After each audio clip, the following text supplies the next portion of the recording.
Valérie de Saint-Just, vous faites votre rentrée ce matin à ce conseil régional d'Île-de-France à la tête d'un groupe aidez-moi de 22 élus 22, oui. sur 209. 209. Voilà, un dixième grosso modo de Voilà. cette assemblée. Allez-vous être un opposant de Valérie Pécresse ou allez-vous travailler avec la nouvelle présidente de région? Nous serons des opposants constructifs à Valérie Pécresse et nous jouerons le jeu de la démocratie au sein de ce conseil régional.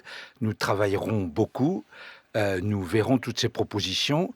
Je ne sais pas, parce que Valérie Pécresse, ça rime avec promesse. Elle a fait beaucoup de Voilà, promesses. ça commence donc. Elle a fait beaucoup de promesses pendant sa campagne et nous allons voir ce qu'elle va en faire. Nous serons extrêmement attentifs et puis surtout, vous savez, il y a à travers le Conseil régional la possibilité de rencontrer, de travailler auprès d'un très grand nombre de franciliens, d'institutions d'Île-de-France.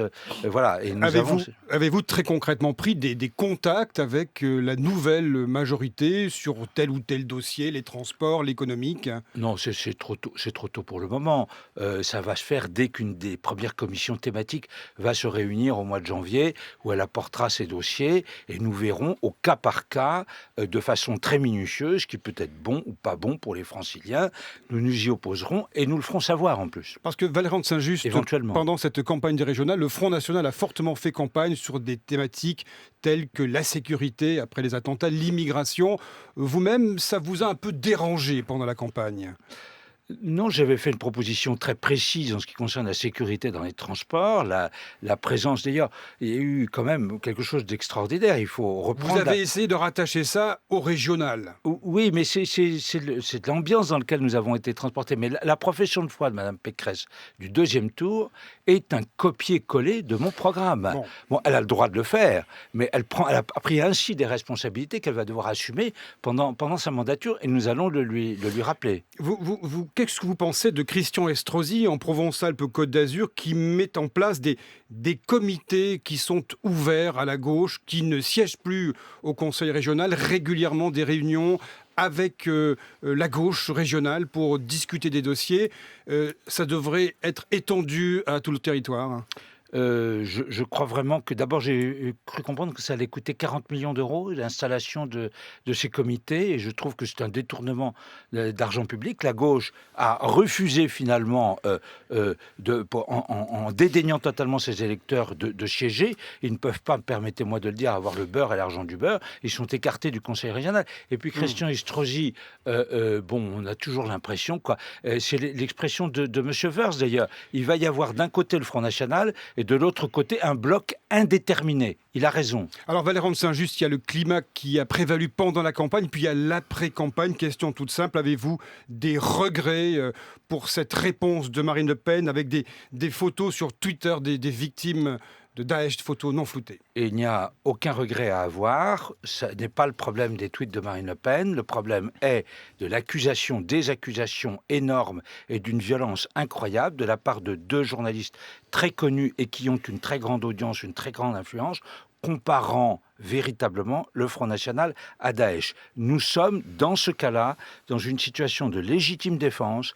Marine Le Pen ne peut pas laisser insulter de cette façon-là ses adhérents, ses électeurs et ses sympathisants, et sa riposte est parfaitement proportionnée à la violence de l'attaque. Ce ne sont pas des attaques de journalistes, c'est d'abord et avant tout le travail d'un universitaire qui s'appelle Gilles Kepel, qui explique dans un livre très argumenté et sur la longueur un double phénomène de rejet de la société. Vous le savez très bien. Donc, en accent sur les journalistes, c'est pas exactement ça qui s'est passé. Et deuxièmement, la question est là.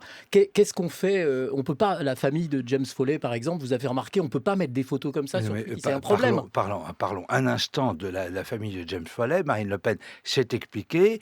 Elle est parfaitement sincère et de bonne foi, tant dans le fait d'avoir diffusé cette photo que de l'avoir retirée. Cette photo est en acquisition libre sur la banque d'images de Google, qui est un très grand Et média. ça n'a rien à voir, monsieur de Saint-Just. Google, il y a des images de zoophilie, il y a des images de pédophilie, vous n'allez pas les mettre non, sur mais un... ce ne sont pas des images ce sont les images qui montrent ce que c'est Daesh, les tortures, les assassinats et la violence de Daesh. Et quand on nous compare à Daesh, nous avons le droit de dire à ces journalistes, vous avez fait cela, voilà ce que c'est Daesh, vous avez l'interdiction de comparer le Front Et National les à autres Daesh. familles, des autres victimes, on s'en moque? Mais non, on ne s'en moque pas. Ils n'ont pas demandé le retrait de la banque d'images c'est de pas à eux Google. de demander le Je retrait. vous parle de la sincérité, de la bonne foi de Marine Le Pen. C'est votre question dans le cadre du cas de la famille Follet. Je vous réponds à votre question sur ce point-là. La réalité de cet échange parlait effectivement de repli identitaire Absolument. qu'on trouve chez les électeurs du Front National et chez certains tentés par le djihad côté Daesh. Ce qui n'a rien à voir avec comparer Daesh avec le Front National. Sintès, L'idée, c'était pas ils font la même chose. Mais On non, est d'accord mais non. avec ça. Alors voilà, on est en train de réduire la violence des attaques. Il y a un des journalistes qui parle de communauté d'esprit entre le Front National et ce que tout le monde comprend d'ailleurs, au-delà des circonvolutions de langage qu'ils ont pu éventuellement utiliser, tout le monde comprend que politiquement pendant la campagne ça a été fait. Et ces deux journalistes, monsieur Keppel, vous parlez de monsieur Keppel, Absolument. c'est un livre de la part d'un intellectuel, d'un universitaire. On peut éventuellement en parler, mais dans un autre cadre. Nous ne pouvons pas être confrontés à cette violence dans le cadre de ces émissions de grand public de la part de journalistes très connus.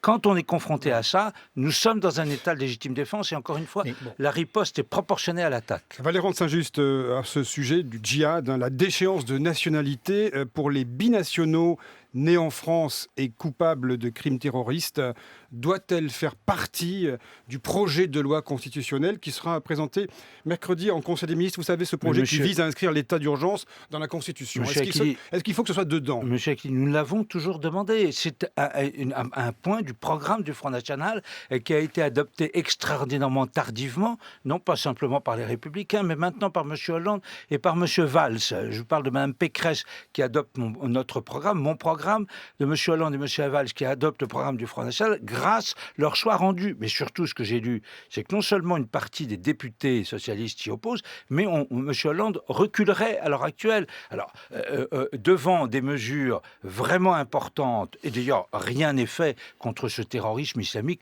depuis les attentats, notamment depuis le 13 novembre. Les grandes mesures préconisées notamment par le Front National n'ont pas encore été engagées. Mais vous savez que la question qui vient aussitôt, c'est au fond, que fait-on des djihadistes, des terroristes qui sont purement français, ils ne sont pas concernés et ils sont majoritaires. Donc, à quoi servirait une telle mesure? C'est une question que je vous pose.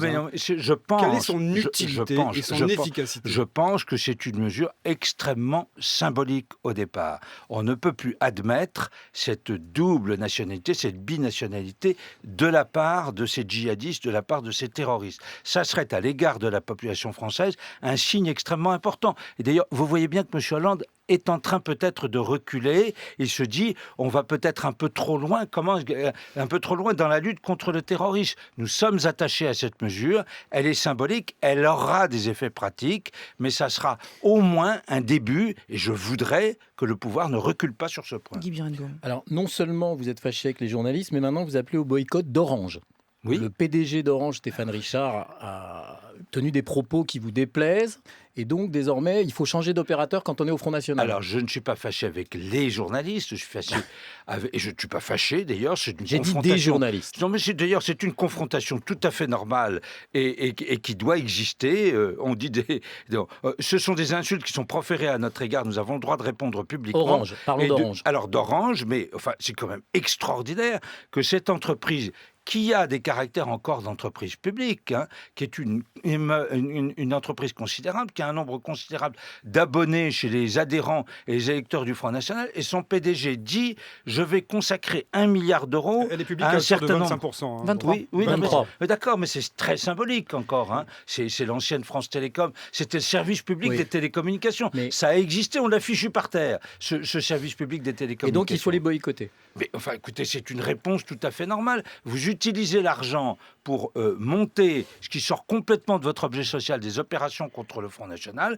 c'est tout à fait normal qu'encore une fois attaqué en légitime défense, je leur dis mais boycottons cette entreprise et allons téléphoner ailleurs. Alors écoutez, Valérand Saint-Just, le problème qui est posé par Stéphane Richard, c'est en cas d'élection de Marine Le Pen, c'est l'image de la France à l'étranger, quelle serait-elle? Moi j'ai une question à vous poser, vous allez répondre en même temps d'ailleurs. Est-ce qu'il faut faire évoluer changer l'image du Front National, puisqu'il est question maintenant de changer le nom, l'appellation du parti? Où en êtes-vous de cette réflexion au Front National? Écoutez, quand un mouvement politique est à 40% dans les deux très grandes régions, au premier tour, que Marine Le Pen est donné comme étant certainement au deuxième tour de l'élection présidentielle. C'est pas fait encore. Hein, vous croyez au sondage maintenant? Mais enfin bon, et à tous les observateurs politiques. Voilà. Bon, okay. Mais là si vous voulez, quand ça vous arrange, vous êtes pour. Ces enquêtes d'opinion, nous les prenons. C'est pas quand elles vous arrangent. Non, nous les prenons comme nous donnant des devoirs, monsieur Birnbaum. Nous donnons des devoirs, et nous avons à ce moment-là tout à faire pour présenter le meilleur visage humain et politique à nos compatriotes. Ça doit passer par un certain nombre éventuellement de réformes et peut-être par une modification du nom du Front National. Je crois que oui, Florian Philippot a déposé les Patriotes. Oui, Florian Philippot a déposé les Patriotes, un nom auquel on peut songer, c'est un très beau nom, mais aucune décision n'est prise à ce sujet-là. Ce sont les journalistes qui légitimement en parlent, vous avez tout à fait raison, nous répondons à vos questions, et c'est une question qui peut se poser à l'intérieur du Front National. La présidente du Front National réfléchit à cette question-là. Elle réfléchit à cette question. Elle est tentée par cette appellation qui serait nouvelle? Je ne sais pas du tout si elle est tentée par cette appellation. Elle a toujours réfléchi, elle a toujours mis en application ce qui peut présenter aux yeux de nos compatriotes le meilleur visage du Front National. Mais au-delà du changement de nom, toute la discussion qu'on a là et qui a habité l'entre-deux tours, on voit bien qu'il y a encore un gros problème d'image du Front National. Vous faites encore peur? Non, il n'y a pas un problème d'image du Front National. Il y a peut-être, par exemple, en ce qui concerne le programme économique vis-à-vis des entrepreneurs et de la libre entreprise du Front National, c'est un programme à médiatiser et à faire passer encore plus. Stéphane Richard, PDG d'une entreprise qui au fond, parle au nom du CAC. Si vous voulez, il évoquait la fermeture des frontières, le retour aux Français. C'est vrai que sur le plan économique et industriel, mais il n'y a pas de fermeture des frontières. Il y a une volonté de faire cesser cette concurrence déloyale qui nous mine à l'intérieur de l'Europe et à l'extérieur de l'Europe depuis des dizaines d'années. Voyez-vous, on va parler d'Orange et de M. Richard. Il vient d'être condamné à une amende record pour concurrence déloyale et entente déloyale. C'est ça qui mine l'industrie et l'économie française depuis des années. On dit que cette amende est énorme. Elle est dérisoire par rapport aux bénéfices que tous ces institutions et ces entreprises ont fait depuis des années sur le dos des contribuables. Et M. Richard n'a à ce moment-là plus aucune légitimité pour s'attaquer au Front National. Mais vous savez bien que c'est pas que ça, il y a d'autres problèmes d'image. On l'a évoqué avec vous à ce micro quand Marion Maréchal Le Pen parle par exemple du planning familial. C'est pas que des problèmes sur l'économie, c'est des problèmes sur la société. Le fait que Marion Maréchal Le Pen ait parlé du planning familial, elle a le droit de parler du planning familial, ça n'atteint en aucun cas l'image du Front National. Ça donne lieu à une discussion politique contradictoire que nous devons assumer, mais il n'y a pas de question d'image là-dedans. On s'arrête là, Valérand Saint-Just. Merci. Ça va être chaud au Conseil régional. Vous allez vous amuser. Ça va être professionnel.